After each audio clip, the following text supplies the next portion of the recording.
Now, some of you may be watching this and you may not be Muslim, and you're probably just interested in the fact that I'm a British girl who became Muslim and is looking to marry a Muslim. Or some of you may be watching this because you are Muslim. Maybe you're a revert too and you're going through these struggles. Or maybe you just want to know what it's like for a revert and you want to know how you can support a revert in an Islamic way that follows the Sunnah. I'm about to tell you about some very, very personal struggles that I've had as a convert to Islam with a daughter who's divorced. And I'm also going to give you some tips on things that I wish somebody had told me when I first became Muslim, things that I really needed to hear. So stick around, there's going to be a lot in this video. Firstly, I want to say that Islam is a perfect religion. It's the people that aren't perfect, which is understandably so. Nobody's perfect. No one in any religion is perfect. We all have flaws. We're all just trying our best. So it would be wrong to look at the people in a religion in order to judge the religion. So firstly, I want to say that the way Islam has told us to get married is a very beautiful and perfect way to get married. And I want to start by telling you the story of my non-Muslim friend who I was talking to recently actually, who has a daughter. She's a single mum, and she was asking me about how I'm looking for a husband as someone who's got a daughter. And you have to remember, people who are mums, we care for our children a lot. So when we're looking for somebody, we are looking for somebody with good qualities, not just for ourselves, but in order to be good fathers, to be good husbands, to be good role models for our daughters or sons if you have a son. So when we're looking for somebody, we are looking for somebody good. Like, the person who I'm looking for now is very different to the person who I was looking for when I first became Muslim and I had no children. I was still very lost. I still had a lot of ways about me that were wrong. I still had a lot to learn, and I was still young, and I had a lot of damaging traits. But now, the person I am now, the man that I'm looking for, it's very different. When there's a child involved, a child that you have to protect and look over, you will make sure that you do your best to make the best choices. So this woman, my non-Muslim friend,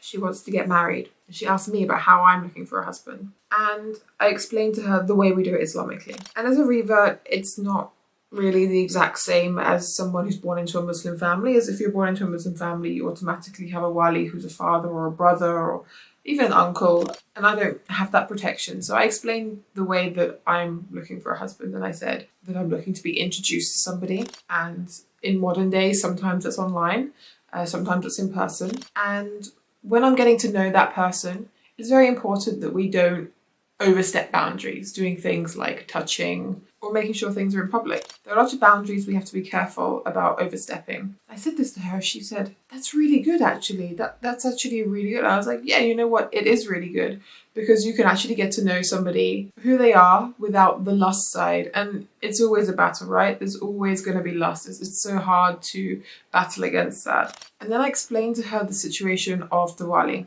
and I said that what's going to happen is a wali is going to come in, ask the man things. It's very awkward for women to ask. So the wali will ask things about finances, about responsibilities. All those questions is very awkward to ask as a woman to a man. You know, the wali will make sure that he's serious, that he's a good person.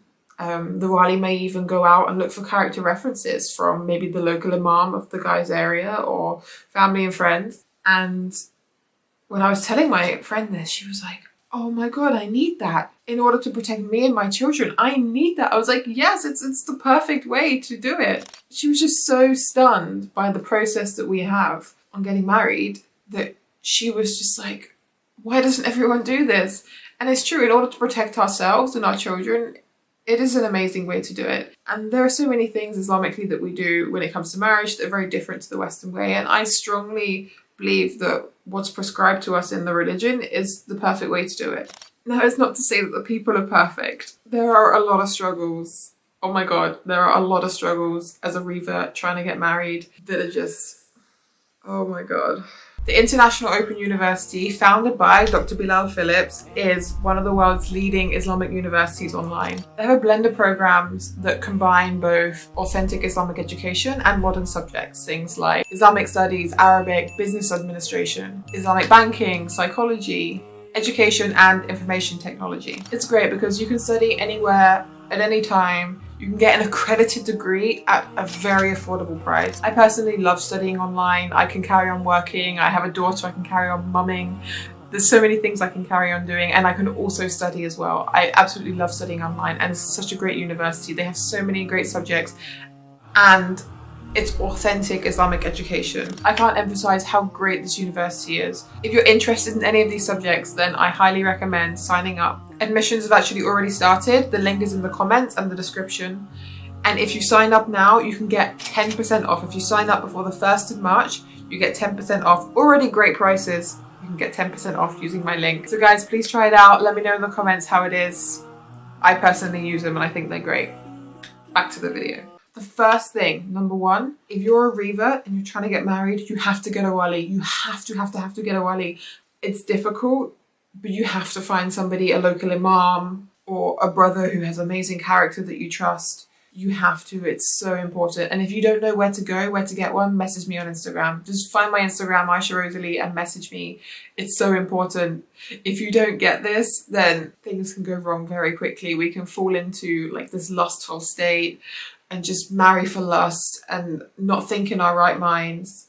It's so important that we have someone who can be there to vet you and to think with a clear mind that's not infiltrated by lust. Because actually, when you are falling in love, the stage of falling in love, if you look at the brain scan of someone falling in love, it's very similar to a meth addict. The areas of pain and pleasure are lit up the same way the brain of a meth addict is. And I think it's worth remembering that you're not in your right mind when you're in love, when you're falling in love. I'm very aware of that, and I fall in love really hard. So having a wali is so important for me.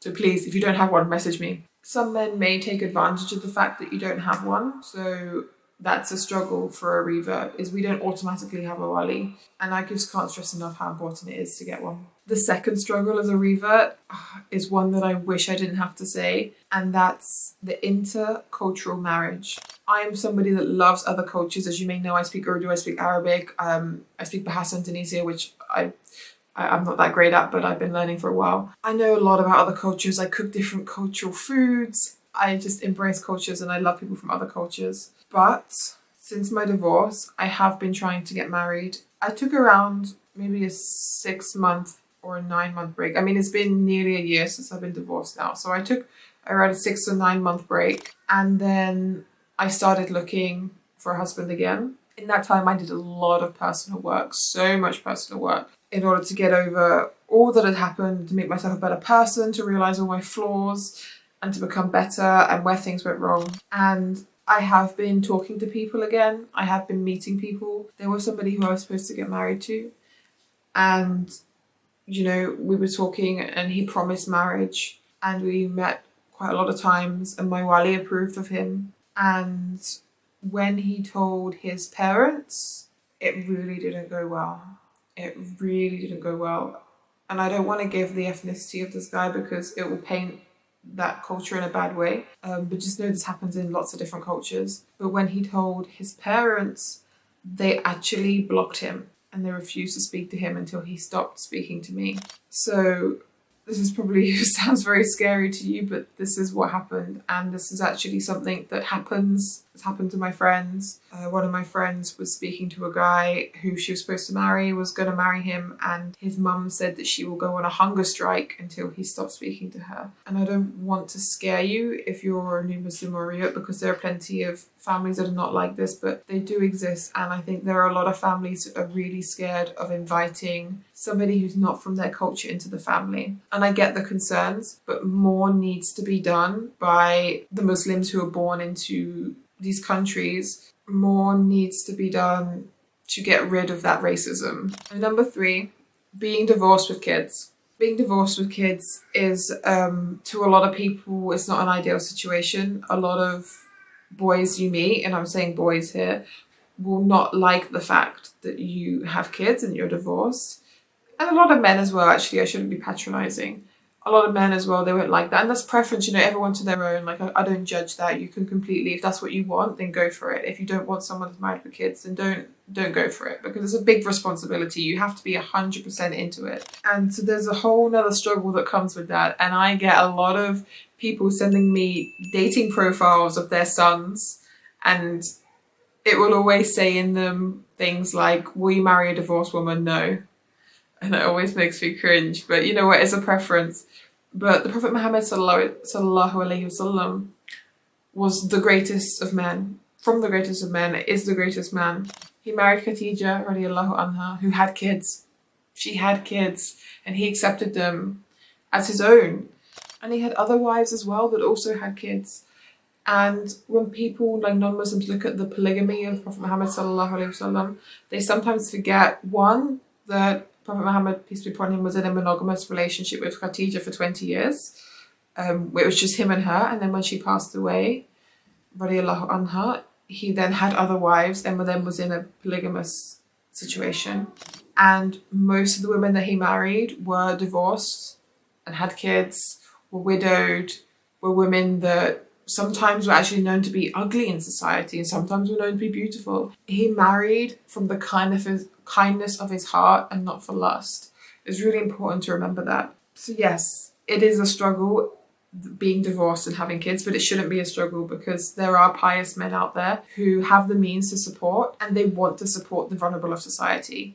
So don't give up, is what I'm saying, but that's one of the struggles. And then number 4 is the struggle of where to meet somebody. Using websites is kind of the number one way right now. I personally use websites. I use the marriage websites because it's kind of the only way to meet people for me. I mean, there are other ways if you know the right kind of people. But the thing about these websites is really hard of reverts is reverts will get a lot of attention, but very few serious people. And I know this from experience. I get a lot of attention on there, but there's not that many serious people.